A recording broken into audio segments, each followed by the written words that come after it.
know, we'll talk, and this is on all levels from faculty to administration, about how do we address students that have extra needs, special needs, and you know, how do we give them enough attention without taking away from the class, and vice versa.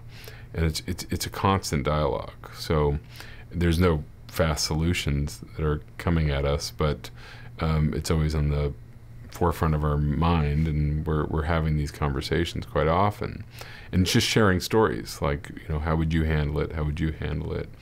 And you know, I've had times where I really needed to rely on disabled student services because it's out of my realm, and I don't know how to handle it, and you know, some scary stuff as well that can happen. So you know, it's like as a professor of animation specifically, I'm trained, you know, I know a lot about like this much. So, and I'm really good at certain things, but outside of that, I'm just not trained for it. So I've had professors tell me that it's very difficult sometimes where they're not trained, they don't feel trained. And that's discouraging, because they want to help, they want to know what to do, and they also are aware that there's sometimes 22 other students that need attention, and they can't just give it to one. So I think if we were given some more tools to figure out just like what's the first step here, if there's an outburst or someone that needs more attention, and you want to do both, but you just can't. You know, what are some step-by-step guides? So, you know, maybe we could have some more conversations with the Disabled Student Services, maybe some training, which many faculty have been interested in, on, you know, how we can effectively face this. The conversation has come up recently, and I've talked to the chair of the School of Art about running some sort of training, some sort of workshop, just to prepare us a little better, and so we have a little more information and education on it.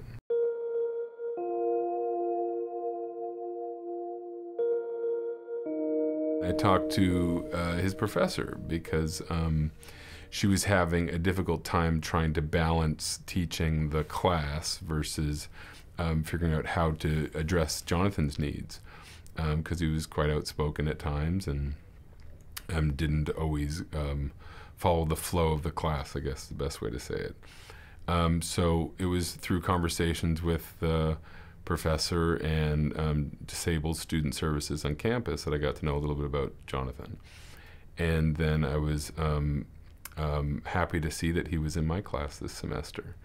And so we've been working all semester together, and I'm getting to know him. I'll say I have to show a little bit more patience sometimes with him, and a lot of humor. You know, I have to understand that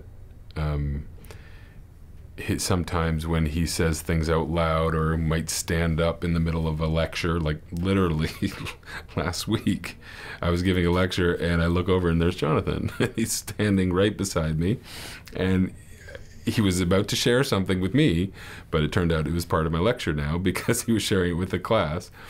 And, you know, I just have to be flexible and adapt to that, because, you know, I could take another approach and say, this is not appropriate, sit down, and kind of kill the flow of my lecture, as opposed to, all right, let's see what's happening here, and go with it. And that was when we were talking about the Disney Imagineering, and he wanted to tell me the 6 other Imagineers' names and what dates that they were working, and and so it was great, because I said, okay, there it is. I mean, there have been times where I've asked Jonathan to sit down, or I've asked Jonathan, you know, like if he finishes, let's say we have a discussion in the morning, and I'll give him some notes on his animation. As soon as he finishes, he'll announce he's finished. He'll say, Professor, I have my 4 drawings I did, and he might walk right up to me, or he might ask me to come look at it. And if I'm with another student, you know, usually I'll say, Jonathan, it's not a good time right now. I'll come see you in 10 minutes or something like that. I think it was a shock to some students, seeing this student that was moving around when everyone else was sitting, or calling out things when everyone else was just listening.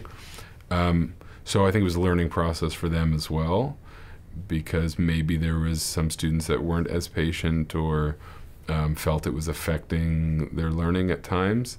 But now, you know, when I announced that we were having a documentary, this was the first time Jonathan stood up and said they're doing a documentary about me on autism. And I saw some students kind of sit up a little bit and say, oh, that's what's going on. And it was almost like there was this acceptance and like arms kind of wrapping around him metaphorically a little bit. And people, you could see the posture change a little bit. So, you know, given that, I would wonder if it's a better thing at the start of a class to have the knowledge, just so people can be accepting a little bit more and change their point of view a little bit on it. There is a group critique several times a semester, so we'll look at each other's work in front of the class, and students will have the opportunity to comment on it. So Jonathan has shown his work, he's received comments on his work from other students. He'll say something once in a while where, you know, like he'll say, "Note taken, I will address it in the next version," you know, and everyone will laugh. I mean, he has so much personality, you know, and I think in this particular group crit, I asked all the students to comment on each other's work. So there was a moment where Jonathan was commenting on someone else's work. He went along with the rest of the class and gave an appropriate response, just like anyone would.